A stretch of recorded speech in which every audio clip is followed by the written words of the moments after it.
It's March and time for a new giveaway. We've got a 2-axis setup by Syrup, a Genie and a Genie Mini, and this great magic carpet. Go to DustOnLens.com and sign up today. This is one winner for this entire setup. Get over there today.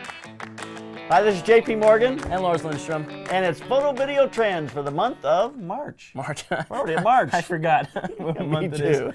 Oh, Me too. Man. And I just got back from WPPI. I mean, literally, just got back about an hour ago from WPPI. So lots to talk about that went on there and kind of some exciting news and kind of go after it. Academy Awards happened. Academy Awards happened. Were there any surprises? No, I don't think so. Spotlight was a surprise. Well, you know what?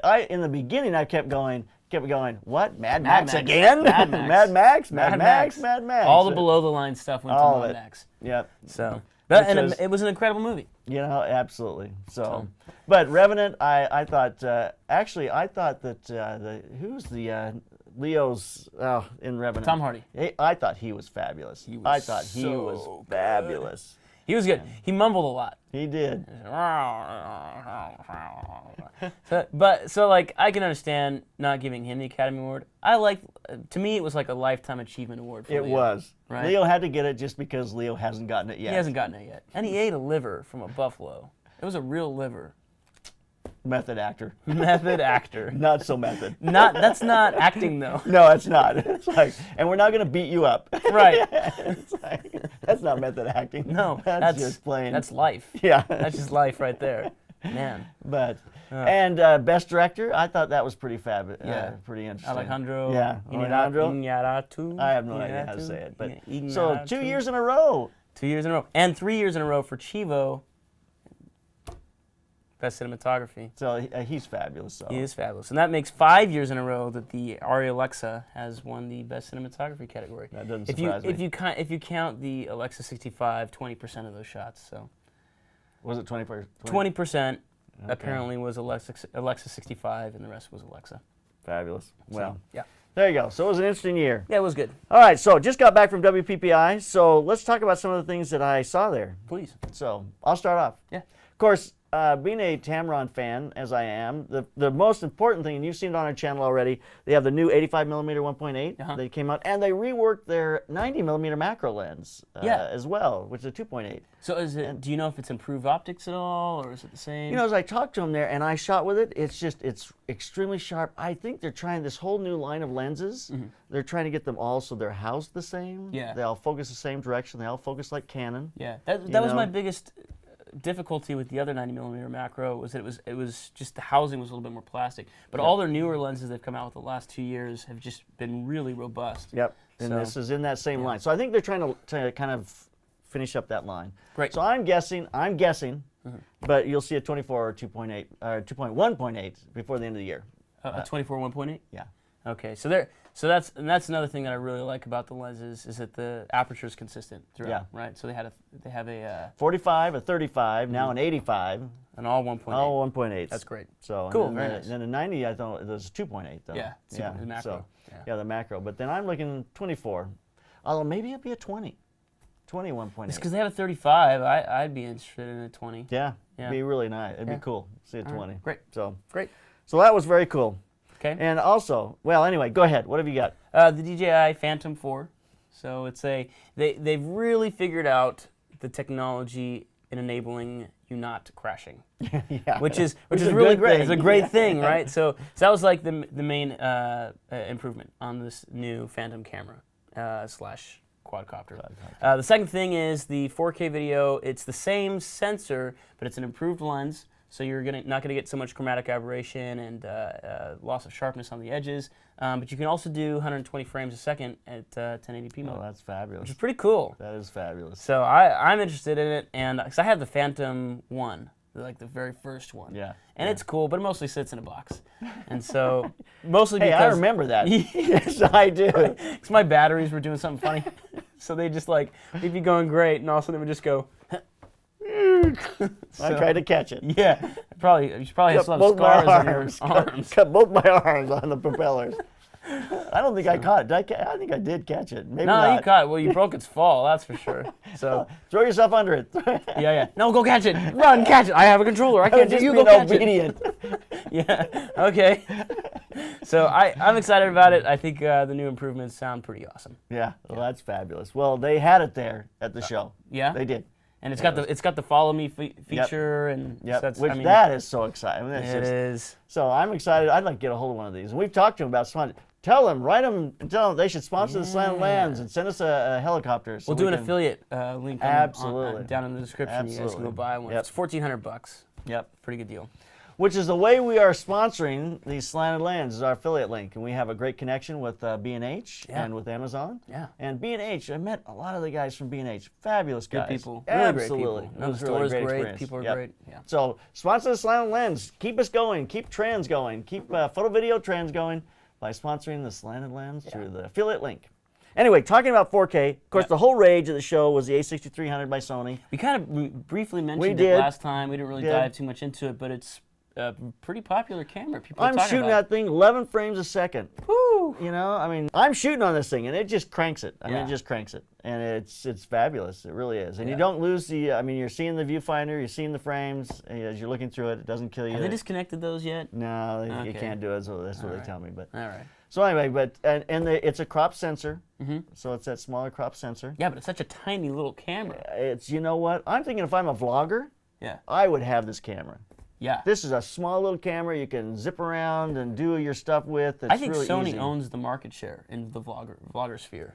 You know, that and the Panasonic. A lot of people are using it. My wife was telling me, she's really into like makeup tutorials and blogs and people's lives and stuff. So she's on YouTube all the time. She's telling me for some reason they all seem to have the Sony camera.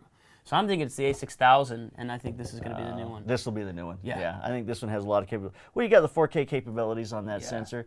I was in one group, they're saying, hey, this is the next cinema camera, you know, and I'm going, no, this is not a cinema camera. And that's fine. That's fine. That's never going to be the case. You can't win them all. No. And that's by design. Yeah, exactly. This camera does it all, and it'll take your dog out and walk it, you know. I don't think it will. No, I don't think it will. I don't think so.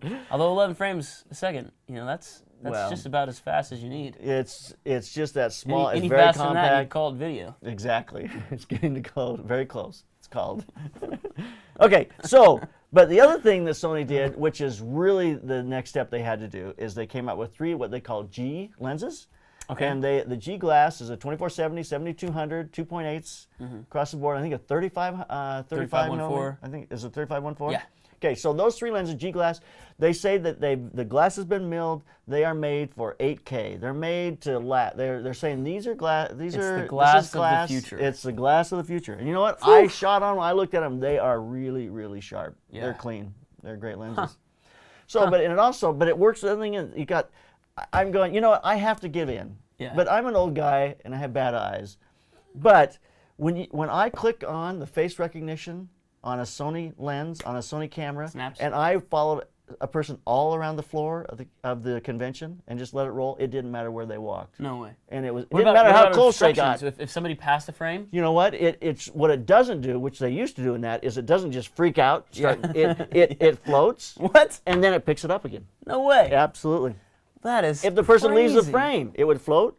And then when the person came in, it would pick them up again. That now, is I'm sure awesome. you can trick it. I'm sure. I'm not telling you. This is so amazing. You know. But I mean, if you're not trying to trick it, then it should work pretty good. If you're not trying to, this is really it's pretty solid. So I'm thinking with a Movi or with a glide cam, you're trying to follow focus. This is a dream. It's a dream. Underwater. What's that? Underwater, because those housings don't let you access the lens at all. Oh yeah. Underwater. You're right. So underwater, that's a great application. You can use the focus underwater. Well, I'm telling you, I was pretty impressed. So, yeah. All right. So I'm really leaning towards the A7R2. I think it's gonna be and I'm still leaning. It's been out for like 20 years. I'm still thinking about it. I'm still thinking about the Ursa, which I saw again. I saw it. We've seen it a bunch. I tapped on it. Still there. Yeah. Yeah. Yeah. It projects an image on a TV, and you go, "That's pretty cool. I'd love to project an image on my commercial clients or something." Exactly. But yeah. No, I think A7, get a couple A7Rs, throw a couple of those audio attachments if you're going to do some interview stuff. The audio I loved on those on the Sony because you slide it right into the hot shoe and it automatically lays the sound right to your card, you know, on the clip, which is fabulous. And also they had a lav set that does the same thing. the receiver, the lav set, plugs right into the hot shoe, and it's dropping it right onto the So card. if you're running gun, if you got a little lav on, Stick a lav on somebody, and you're right back to the card. that's the future. Fabulous. That's the future right there. That's great. It's just, yeah. So anyway, great stuff, Sony. So Cool. what else we got? Let me take a look at my cheat sheet here. So we got Voigtlander. Oh yes. That's a company you don't hear too much about. No. But they've got 3 super wide full frame lenses coming out that are M mount, so for Leica right now, but you can adapt that. A 10mm 5.6, a 12mm 5.6, Oh my. and a 15mm 4.5 T-stop lens or f-stop lens. But what's cool about it is that they've got declicked apertures. All you have to do is just like twist a screw, and it goes from clicked to declicked. So you can go from photo to video mode pretty simply. Yeah. And it's about $1,000 for the 10, and then $750 and $700 respectively for the lenses. Boy, that's pretty reasonable. You know what? It pretty really reasonable. is. Yeah. It really is for like a cool. I mean, Voigtlander is just like their vintage stuff is legendary, and I don't know. And it's such a cool name. It's fun to say, Voigtlander. Voigtlander. So, It's got to be good. It's got to be good. It's got to be good. They're making lenses for Leica, you know. So, Yeah. I don't know. Well, there you go. So those are cool. I think they'd be pretty interesting to take a look at. You know, while we're geeking on lenses, the Rokinon, Uh-huh. the cinnamon lenses, Tor had them at the Yeah. show, and so I'm looking. Those are pretty amazing. Were they good? They are. I did They're not. solid, and you know, I have no idea how they perform. He just handed me one. I'm going, Yeah. wow, that's pretty impressive. You know. Well, you put anything in a giant metal I think case. and Ken's it's gonna having be- convulsions back there. I know. Ken is Our going, camera ops no, going, no. My only complaint with that We is can know when we're on. Ken's going, yeah, no, no. yeah. My biggest complaint about the lenses is the price. If you're gonna charge that much for a cinema lens, Make any then sense? get something reputable. Yeah. Get the FF series from Schneider. Get the CP series from Zeiss. At least you'll be able to rent that stuff, and it's got a name. Maybe the sharpness is the same. I don't think it is. Yeah, But if you're gonna charge pretty close to Yeah, that same you price, just- just step yeah, up and get step out. Zeiss or Schneider. Okay, well, I got another one here. right. I thought it was great. This is called a case relay. It's by Tether Tools. Okay. This is so needed. There's a lot of things out there where you can plug it. You take the battery out, you put a cable that plugs into the wall. Right, but then as But soon as this you is attach, this is a Camera's down. USB version. Okay. Which means you can take it on location. You plug your camera in the back, and I got cables for both Sony and for the A7, or Sony and for the Canon. Yeah. But the nice thing about it is that this little case relay has a battery in it. So while you're powering your camera, it's got a full battery charge in the case relay, and then the case relay plugs into just any USB battery. Okay. And this one has 10,000 amps, Milliamps. 10,000 milliamps. So when you combine this together, if you're doing time lapse or something, That's this the thing can go-to. go all night. You know, this is really made to last long. And the nice thing though is if you start to see this battery starts to go low, you can unplug it, you can hot swap it because It's got this built has got in. a battery in it, so you can plug a new one in and just keep going. So if you wanted to do like day-long time, or like 2-day or 3-day time Yeah. lapses, you get a couple of these guys and one of these, and you could pretty much go. I'm going to use this doing interviews. I'm Oh, yeah. tired of the battery, changing the batteries out constantly, especially on Sony. Get a couple of these, you set it up on the Yes. Sonys, Oh my and gosh. you can do your interviews and let it roll, you Yeah. know, and you don't have to keep changing What the I batteries. would love- So I think this is a fabulous tool. Tether tools. Tether I would tools. love something like this in a hot shoe capable mount, right? Oh, for the battery? Yeah, and don't make it so long, but make it a little bit more boxy, like a cube. Little square, yeah. Yeah, so it's that you can put the weight up on top and just get a little hot shoe adapter. Maybe just put a quarter 20 in one of these guys so that you can adapt something like that. Because right now, where the heck am I supposed to put this? It goes on the ground. Unless I put Velcro on the back and You then can Velcro on the back of it, or you Yeah. can, there's a lot of things you could use. You could use a spider holster that's got a little clip that will Oh, Velcro on it, and yeah? you could put that right on your tripod. just like a little belt thing. Well, or no, a it's not a tripod. belt. It's just a small V- one. a The V-clip? Spider Monkey Okay. is an AB clip. You can put one clip on your tripod, the other one on this, and clip it on there. All right, there you go. But this isn't even the most exciting part. I mean, this is cool. Yeah. But is this just any USB? So you can hot swap and you Hot swap, you can plug it into the wall Yeah. with a little USB charger on the wall. But anyway, I think, and for a lot of applications, interviews, Yeah. time lapse, all that work. Anyway, Nice. so lots of great stuff. Light Panels Yeah? is an LED manufacturer, and I have 5 of their lights. I really, really like Light Panel stuff. Just came out with a new Astrolight. It's 1x1. So rather than having individual lenses, they probably still do, but it's a soft source right out of the box. So they've been able to figure out a way to, because right now it's a little bit of a hard throw, and you can see a little bit the shape of the individual lenses. So this new light takes care of that, soft light, so it's kind of pretty. So what is the price range? What are they? They're probably $1,300, $1,400. So how do you think that compares to that Roscoe 210, which I love, the Silk 210? The 210 has a different shape. It's a little bit more like a Fat Boy from like a Kino 2x4. So it's a little bit longer. It's a little longer. So you're gonna get a different shape in the eye, which is probably a good thing. Like I said, what I do with my light panel lights is I'll put a 4x frame with light grid or full grid or something right in front of it. Yeah. So I get a 4x4 foot source, and I'll bring it right up close to the face, so it kind of wraps nice and soft. Wraps sweet, yeah. So I've never really needed a super soft throw. What it's going to be really great for are run and gun, maybe E&G type style shooters. Yeah. They just need to throw up a light. But I'll tell you, the Roscoe, it's apples and apples. They're two wonderful lights. I mean, we used that Roscoe light, and it had a beautiful throw, and it was super soft and perfect coming right out of the thing. Yeah. So I don't know. Yeah. I don't know. I'd love to compare them. The light panels, you can put batteries on them. Yep. Yeah. Yep. They've got battery adapters. You can UV mount or AB mount. Yeah. Excellent. All right. All right. Well, I saw another one at the show. This is a still photography thing, if there ever was one, but actually one that I was very impressed with. Okay. I wasn't sure it was going to be at first, but it's called the Spin 360 or 360 light. It's not the strobe. This is just a small speed light. Okay. But this thing is opaque. It's most people look at it and they go, "Oh, is that supposed to soften the light?" No, it's opaque. So what you do is, if I come up to a subject matter, getting close like this, it's giving me the strong light of this on the subject of face, and then this now becomes a bounce fill. Oh, interesting. So for using for a still photographer, but that's one thing that's great. But I liked it better when you're doing stuff like you bring it up like this and you bounce it away from you. So now you get a nice light from the side, or you come to the side like that. Yeah. I now get a side light here. Yeah. Yeah. And if you've turn got a it, wall over here, something like that, you can get a real pretty shape. Absolutely. If you turn it just a little bit, yeah. you now get a little bit of kick from the front and a nice light from the side. So I was really impressed what the guy could do with this thing. Yeah. Just standing there, and it's a run and gun piece of equipment. It's made for doing weddings. It's made for it's made Super for that world. lightweight. Super It's like lightweight. nothing. There's different covers for them. There's a couple of different little more diffused or soft, not. yeah. Yep.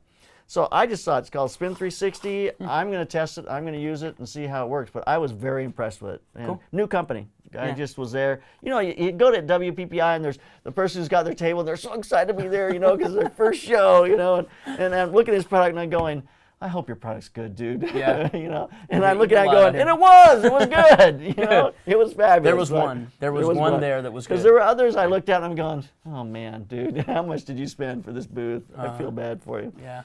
But no, this one's fabulous. I liked it a lot. Cool. Sigma's got a new lens. Oh. So that they're super fast, 18 to 35 1.8. They've got a new lens. It's a 50 to 100 1.8. So I don't get it. That to me is not. The 1.8 thing is really cool, but that focal range is like, I don't get it. First of all, the 18 to 35 it's a perfect focal range. It's great, but you should understand that 35 to 50 range is where most of your shooters are going to be. Yeah. And so why didn't they pick it up from give me a 35 to 85 1.8 for crying out loud? Yeah. Wouldn't that be the coolest thing? That would be fabulous. A 35 to 85 1.8, I would buy that in a heartbeat. But I don't know what to do with the 50 to 100. Because at that point I'm going, I'll just throw a prime on it. You know what I mean? Exactly. Throw the 85 on. I'll throw the 85 on. Yeah. I know what it does. It's beautiful, whatever. Yeah. So I'm curious to see how sharp it is at 1.8, because the 18 to 35 is a beautiful lens. I have it in PL, and I love it for a lot of cinema stuff. It's quick. Although I haven't been using it. Did I tell you I got an Ingenue No. cinema lens? You did? Yeah, it's a 16 to 42. It's really, really sharp, and the highlights bloom. It's the prettiest lens I've ever seen in my life. So I don't really use this other one too much anymore. You got like a lens museum. I love lenses. Yeah, well, It's who an doesn't? obsession, right? Yeah. You want one of each. Yeah, exactly. Sometimes two of each. Exactly. One is never enough. I know. Because what if? One's good, two is much better. It's much telling you better. right now. It's much better. So I don't know. I'm curious to see what the photography and videosphere think of this new lens? What do you guys think? Are you interested in it? Yeah, Gonna buy let's it? hear about it. Yeah. What would you? Why would you use it? Why wouldn't you use it? Yeah. You know, that's a great question. Yeah. Yep. So Peak Design has what I think is very interesting, but they have a clip. What's it called? It's Peak Design as a company, and they make great clips to be able to attach your cameras like to your backpack or something, just easy access when you're climbing, doing things. They have a thing called a Capture Pro, which is a plate.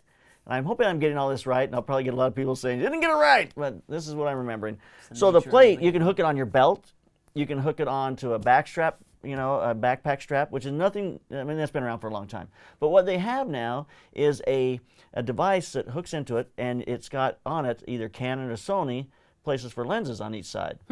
So you hook your lens in it, and so you're shooting, you pull your lens off, you hook it into the other side. So it's got like a mount. It's a mount that goes on there, and it's got and it locks back-to-back back caps for lenses.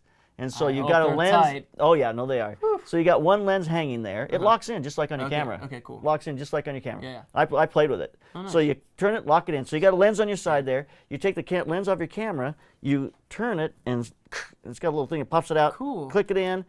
Put the new one on your camera. So it's so easy to change the lenses. And to be able and when you're shooting like weddings and things, it is so hard to be able to change a lens. You got your hands full of a million things. This is just a great place to let the lens sit there and change them. I can't remember what it's called now. I'm so upset. Anyway, Peak Design. Peak Design. Check it out. I'm sure I it's checked gonna their be super webpage. cool. I don't see it. I don't see it up yet. So maybe it just came out. But it's flipping the lens back and forth, and it just gives you the ability to change the lenses really fast. So. That sounds great. I've had that problem so many times, actually. Oh yeah. It's like bigger lenses would be difficult, I would imagine, right? Well, like if you had a 70 to 200. What they do though with that is that it pulls out and locks up, side, or so it's got a place. So it's like you pull it out, rotate it, and it clicks in the next spot. So on a big lens, you pull it out, you turn it, click it. Now it's sideways. You take your big lens and click it on there, and it locks it there. It won't rotate. Okay. You take your other one off, and then you pull it out and let your lens hang down. Huh. So it's a good design. Neat, It's a yeah. really good design. Awesome. I want to take a look. Because I mean, I've even shooting videos sometimes, I've had that problem. And it clips on anything. Clip it on your belt. You can clip it on your backpack. You can clip it on your camera bag. I mean, it's made That's to the other just thing, clip too. on It's anything. like either I take my big, shoulder bag with me and I put like a few lenses in it, and then I can run it, and you drop the bag and you're trying to change this thing. Or if I had because I'm usually between, my 50's my go-to, right? But then like a lot of times I'll want an 85 or I've got a 21 that I'll put on sometimes. So it'd be nice to have those two lenses that I can just kind of go back and forth from. Cool. Well, that's all I got. That's all I've got too. Cool. I don't think I have I think anything that means else. we're done with this segment. That means we're done with this segment.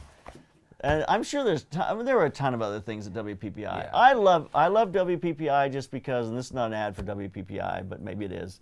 It's just great to be there with other photographers, to hear other people speak, to see the things that they're interested in. One thing I've never been to WPPI. No, it's a very wedding. It's very wedding portraiture. One thing that came up there I thought was very interesting is one of the people. His name is Gary Fong, I think. I know Gary Fong. Everybody knows Gary Fong. Do you? Yeah. Do they? Yeah, the like this guy adapter. Yes, that's him. That was the guy. Yeah. He's talking about the A6300 going, you now will not ever have a still, in the future, he said 10 years, mark my word, 10 years, there'll be no still photographers on set. You'll just be shooting video, and you'll go through and you'll go, I like that picture, I like that picture, I like that picture. And he had an album that he had done this with. He had shot all this video, and you go in there and it's all been pulled frames from 4K, and that's the album.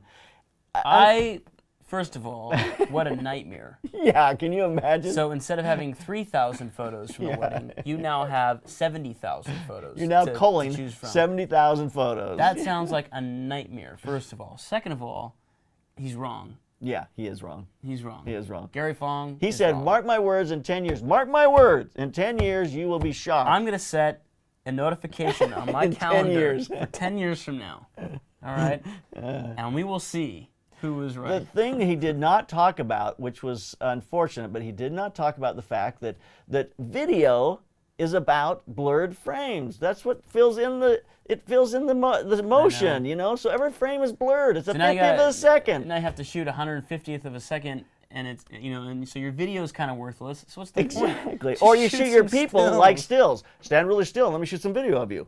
That's okay, great, now we guys. got that shot, bright shot. Looking great, looking real nice. Yeah, exactly. And you're going to have, first of all, 10 years is not enough time to educate people on No, how to stills are now going to be shot. to change I'll that tell you, world. even with the cinema camera, I'm shooting weddings on C100s. I've got glide cams and shoulder rigs and stuff, and they're going. They're still sitting there. You know, and it's video, guys. Oh, you know, it's like, so we're still not educated there, you know. So it's not gonna. No, happen. he's wrong. I think it's just it's a fun thing to talk about, you know, and have a little class about. But in the end, it's not going to happen. Yeah. So anyway, it was interesting to me, and I'll make a prediction. Here's my prediction from WPPI. It was fascinating to me that I saw more conversation about strobes there than I've seen in a long, long time. And so I think we're leaving the era of just natural light, don't do anything. You know, and we're going to the era of, you know what, you're in a black box and you got to shoot and there's no light and, you know, you got to make it happen. And so I think the reality of the work that has to be done is starting to hit with people. I mean, as cool as light sensitive sensors are, they just don't look as good. Like if you light naturally, sometimes you can find situations where it's very pretty, but that's not the point. The point with strobes is that you can create a situation that's pretty every time. yeah. And so Every time. the You have natural control. the natural thing's cool, and the ability to shoot in low light every time anywhere is really cool for sticky situations. But if you're a pro photographer, you've got to figure out strobes. Well, these are weddings, but even for weddings, I mean, the one photographer is saying, "Look, I walk in to do the bride's, you know, getting dressed, and there's no windows in this room." Right. You know, he goes, "What do I do? Tungsten I'm shooting light with up top? tungsten." You know, I mean, he's going. Not even tungsten. They're all Yeah. like these mercury things. So it's Exactly. like 4100 plus 7 grain. Like, what are you supposed to do with that, man? Yeah, it's a nightmare. It's a nightmare. So I mean, just that whole. So I think strobes and the need to light is being understood more and more by people, and I think we'll see a dawn back to more strobe lighting and just. Yeah. I mean, it's going to be a different look and Yeah. more portable, more stuff Yeah. like this, more portable. You think so? Yeah, I think a lot more portable. Because that and- doesn't get you a natural look. No, it can. Can It can. you? If you're bouncing out of a wall, Yeah, you do that's it right. true. No, That's it can true. look really soft and look like a window light. Absolutely. Okay. Just done Yeah. right. Yeah. You know, I'm still in love with strobes. I mean, I just am. You just Right. haul them and you can do whatever you want with them. I saw a kid talk there about cinematography and his work. Mm-hmm. I thought he had fabulous work. He really did. Except he said, "I just don't light." And I'm going, "No, you don't." It's not a badge of honor, dude. Your work is like 90% there. If you just lit it, it'd be fabulous. I'm going, all it took would be just, I mean, not much. Just a little shape here, bud. Yeah, it little would neg not be fill here, much. bud. So anyway, there's the thought. So you got to, I think just a little bit light. Anyway, Yeah. little thought from WPPI. Great show. And so let's move on to our next segment. So this is Photo Video Trends, and that was our news and reviews for the month of March. So remember, to keep us alive, you got to go to our affiliate link, either Amazon or B&H. And if you have any needs and things you need to purchase there, this is a great item to pick up on our affiliate link. It is. It really is. And it's something that's reasonably priced, and everyone can use one if you're doing any kind of long format. You know, you're going to keep your camera on for a long time. So check that out. So all right, let's keep those cameras rolling. Keep on clicking. The Slanted Lens business coaching class is back. For those of you who didn't join us last time, you missed out.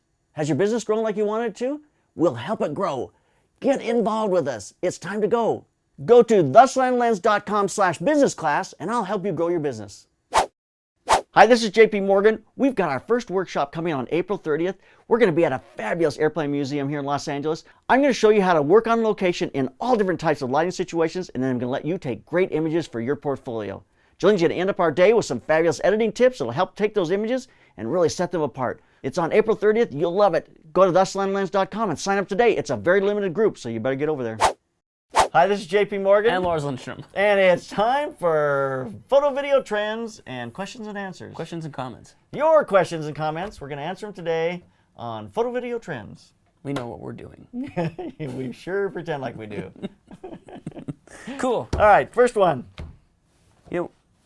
Go ahead. I was checking to see if we had a backlight. For some reason, it dawned. We can't work without a backlight. It's in the contract. No backlight. like- we do not go on. So I was looking at you, and I was going. Do you have a nice rim light? Yeah, you do. It's like, do we have a backlight on? We do. All right. So first question. Here we go. Yeah. Production's going up around here. That's the problem with being a cinematographer or photographer. I'm always looking at the lighting, and I said it kind of distracts me all the time. We do. Okay, great. All right. This is from Let's see, I'm a 16-year-old photographer from Saudi Arabia. I shoot mainly sports, but I'm trying out other genres of photography. I want to try portrait photography out with 1 or 2 flashes with reflectors. If I want to make money, who should I sell my work to? Student to my school and grow from there, or be a professional sports photographer?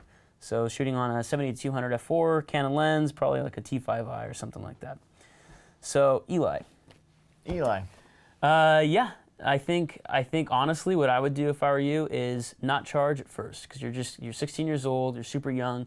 Look, if I were a 16-year-old with this much focus, I'd be in a very different place than I am now at 30. So I would pick a couple of friends that maybe you want a couple of portraits, maybe they're dancers or they want to try acting or something like that, and just say, hey, let's this Saturday, let's go out and just shoot some photos at this cool place. Do it for free. Don't charge anything, and then put it up on your portfolio, create a little website from there, and we'll get out. And you start doing this at 16, it's like investing young. It's like by the time you're 24, you'll be a super pro, and everyone will want to use you. Absolutely. I mean, that's great advice. Yeah. Get them all on Instagram. Start shooting all your friends and get them up on Instagram, and kind of make a lot of, just let that become your calling card, and you'll see this thing grow. You'll learn in that process. When you're not charging people, how upset can they be if it's not amazing? It's good for you. It's good for you too. You have to remember, it's like I still do free things from time to time, because you feel it out and you go, okay, what's the value for me here? And if there's value, and there will be for you in doing this, then you do it for sure.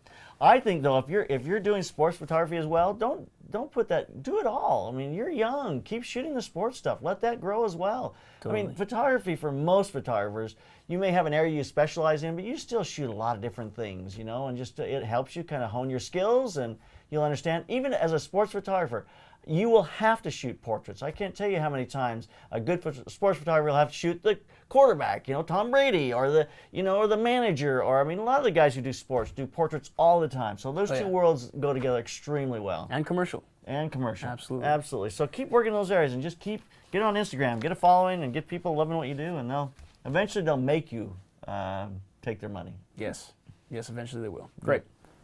All right, Robert Orber. Am I saying that right? Ober. On Sure. February Twins. Lars, why did you not correct Jay when he continued to use the term 4K when he meant UHD? Aren't you a genuine DP?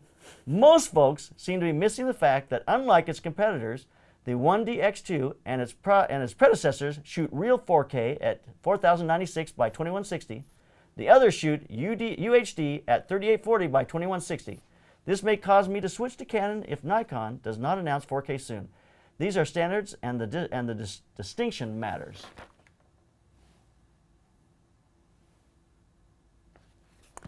Applebox video.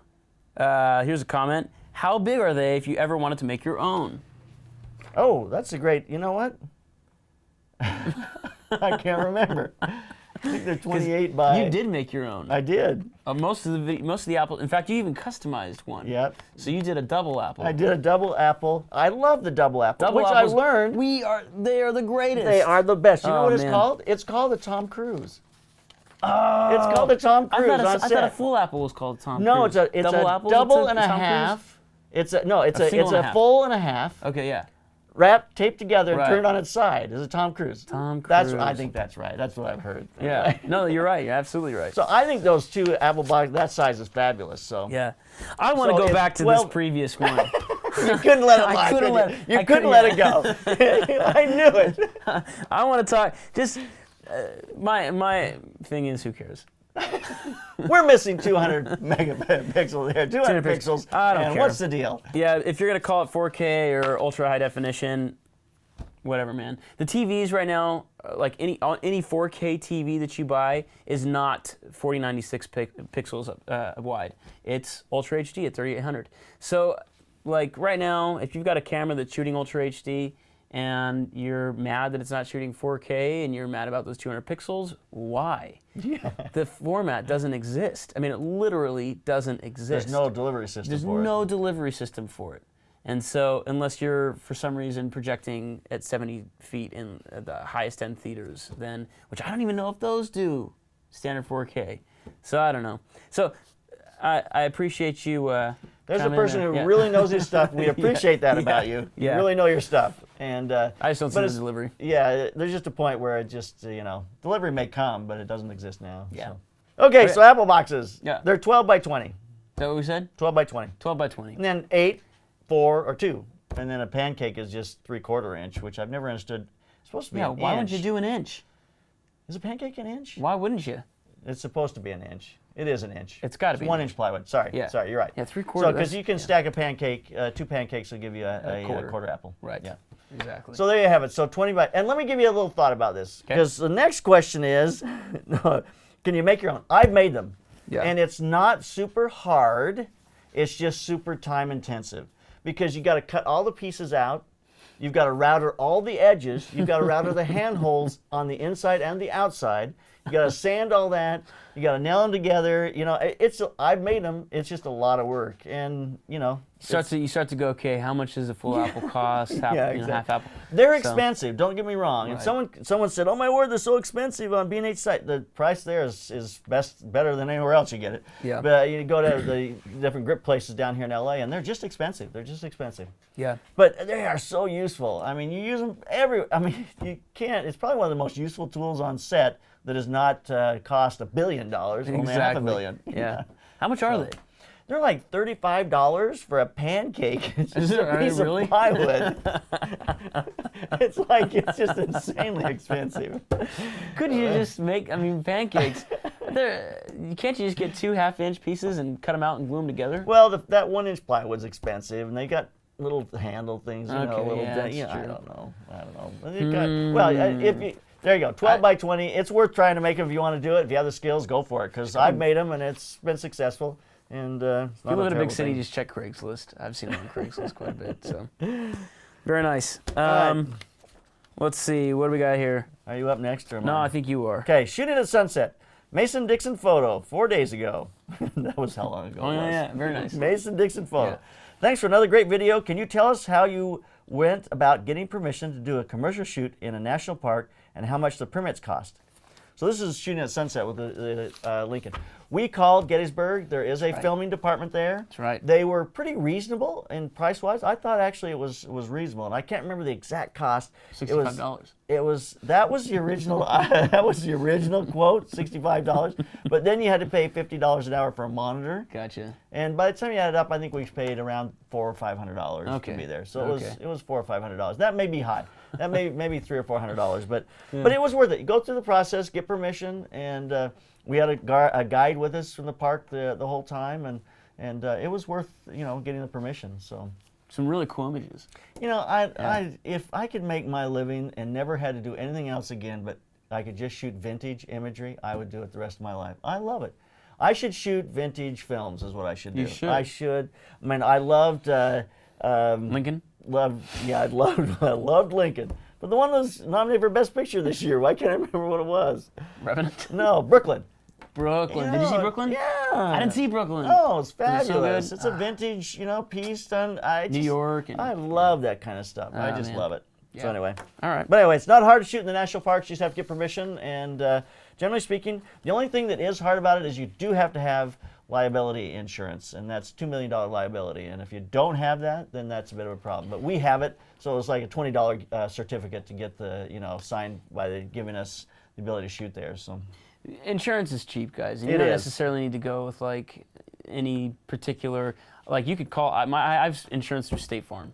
You know what I mean? And it used to be $33 a month. It's a lot more expensive now because I increased the gear and I did a lot of things. it all I have goes $2 by million, how much stuff $2 you're million covering. liability and $100,000 with gear and stuff. So it's but insurance is cheap and they'll be able to write you insurance certifications, and so it's worth it. I sure. think if you're going to insure your cameras, do not insure your cameras without adding liability insurance to that process. I think it's actually automatic. Yeah, it's it like probably if you is. get insurance, liability is one of the first things that they throw on there. Maybe But not. Tom but, Pickard yeah. out of LA is a great company as well. Yes. Tom Pickard has great stuff. That's really, really. Do you know what? We specific missed to- an Apple box one here. Oh yeah. Yeah.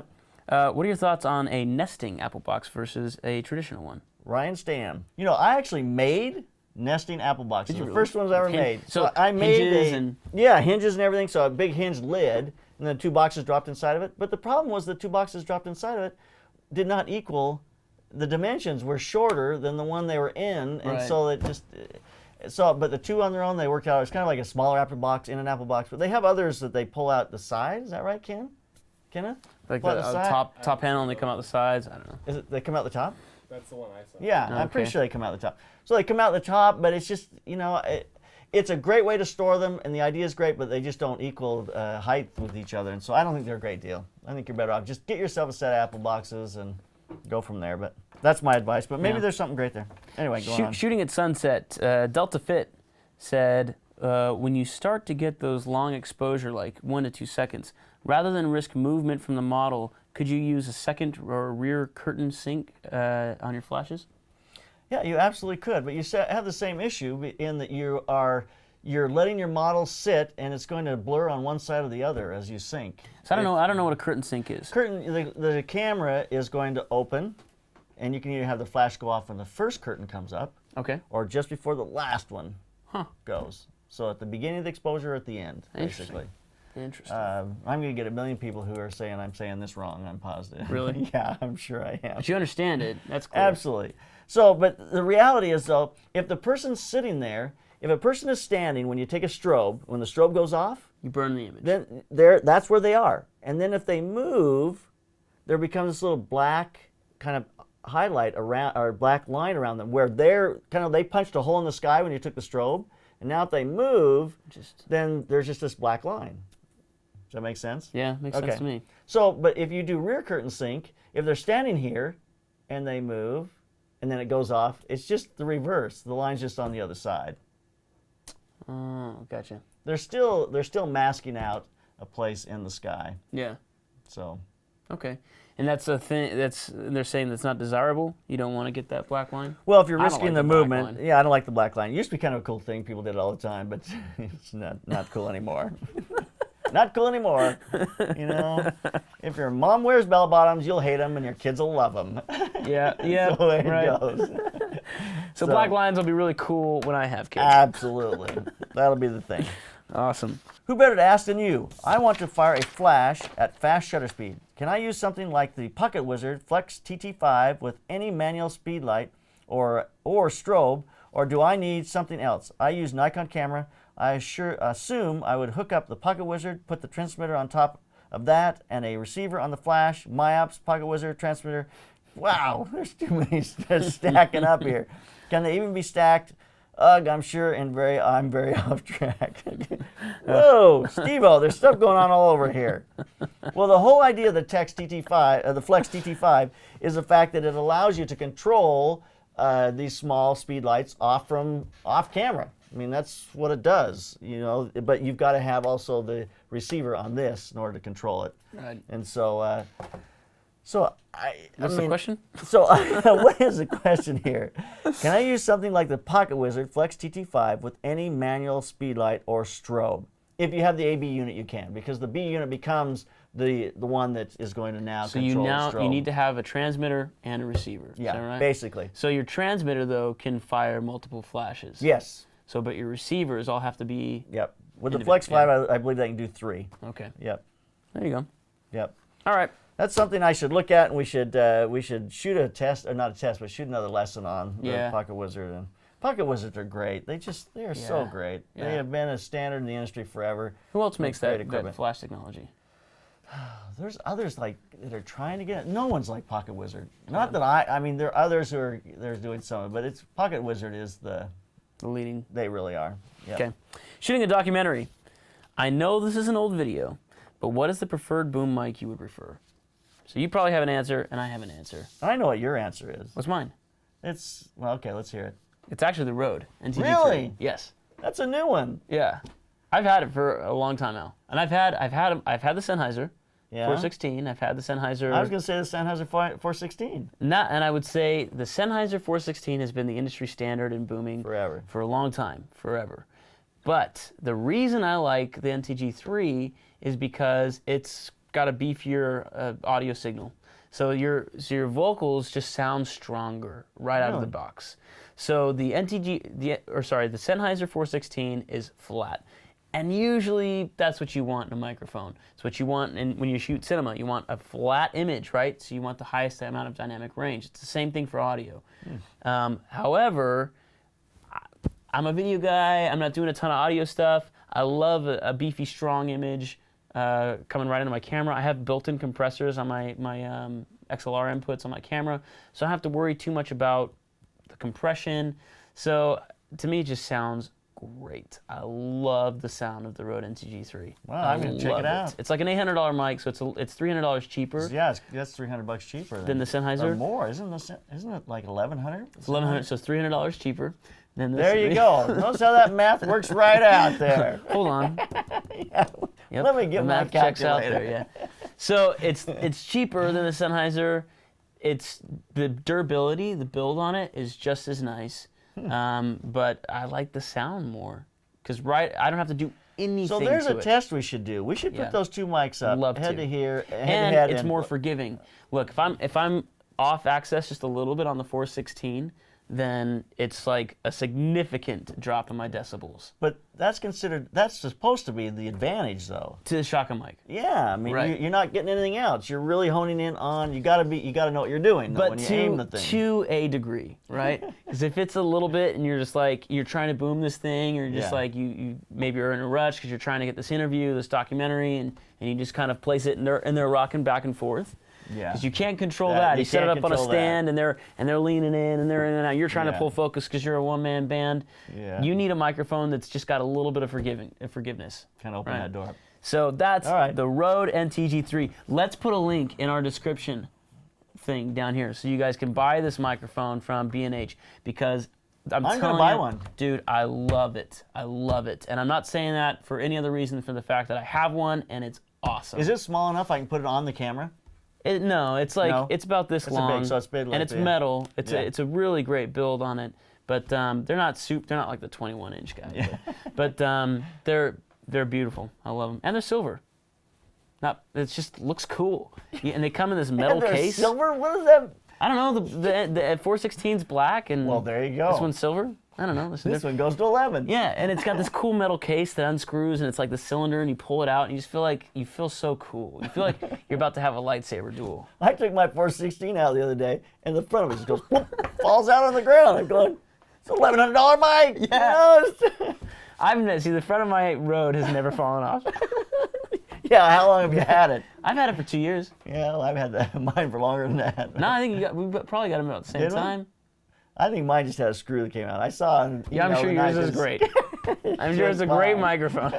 I love the mic. Like I said, The guy who told me Yeah. to buy this mic. I did probably 3 years ago. Tell you to Yes, buy you this did. microphone. I did. Oh, that was 3 years ago I bought it. Yeah. It was 2 years ago. Well, the math had to make a little sense Yeah, there. yeah. Mr. 1100 is 800. 300. Yeah. Okay. Yeah. All right. Facebook questions on speedlights. Kelly Johnson, other than using pocket wizards, how would you get them to trigger from a flash meter? Use pocket wizard. Well, you certainly can run a cord. I mean, there's the old-fashioned way of there's just a hard cord that hooks into your flash meter, and you run it over to the light, and you hit the flash meter, and it goes off. And that that, was the way we did it in the beginning. Do you That's the still only do way. that in studios, or is it? You pretty much- can. You talk with the cable? Yeah. I don't because I have pocket wizards. but you can do it. I mean, when some people say I can't afford pocket wizards, well, buy a hard wire. $20 cord. Yeah. You know, and, Or and just I mean, run it but off. I think what she's asking is, are there cheaper alternatives to wireless transmitting receiving? There are other wireless out there, and Yeah. I'm not really up on what's great and what isn't.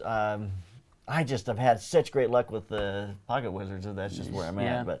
But if I wasn't going to use pocket wizard, I'd want to be really comfortable with what else I'm using. But a cable, if you're going to carry the meter around to a meter, a cable is not such a bad deal. Yeah. You just have to get a really long one is all. Yeah. So. If you're in a studio environment, I'd say a cable's It probably works, fine. yeah. But if you're out and about, you're on location, then you got to get a pocket wizard. You just got to get something Yep. that's reliable. Yep.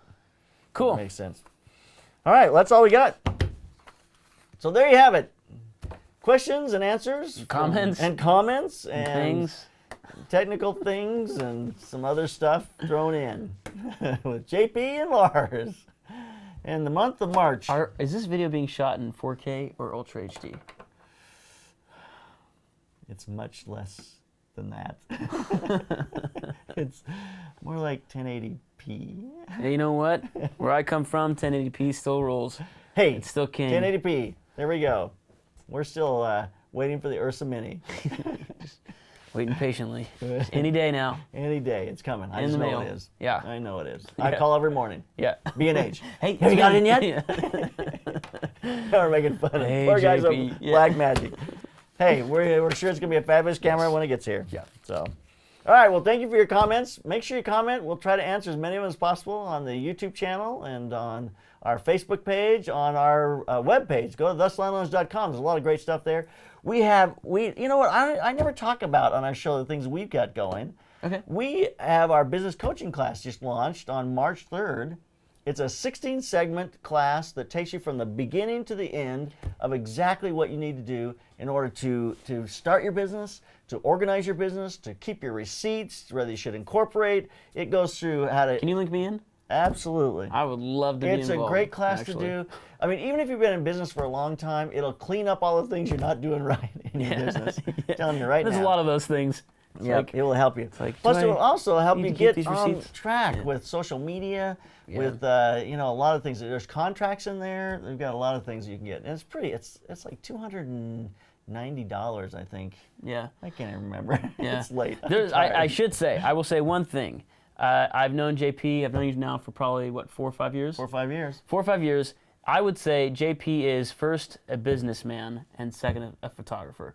So everything you do, I feel like is so organized and feels so much like a business. So I'm serious too. I want to be looped in on this class. Okay. Because I very much appreciate, so much of what I've learned over the last 4 or 5 years has come from talking to you, picking your brain about some of your business things. So. Well, I appreciate that. Yep. So we'll do Check it out. So check it out. There, go to theslantlens.com. Up on the top, there's a link that will take you to the business coaching class. It also comes with on the first Wednesday of each month, for an hour and a half or 2 hours, I come on live and I just answer people's questions. I want to be cool. able to have access to me. So saying, well, I can't get this done. I don't know what that's going on with that. And just come to that call. Everyone who's in the course can come to that call and I'll answer all your questions. I'll stay on as long as I need to answer everybody's questions. So Cool. I love that stuff. Yeah. I love the business of the creative world. So anyway, so there you have it. Month of March and more stuff to come in April. So keep those cameras rolling. Keep on clicking.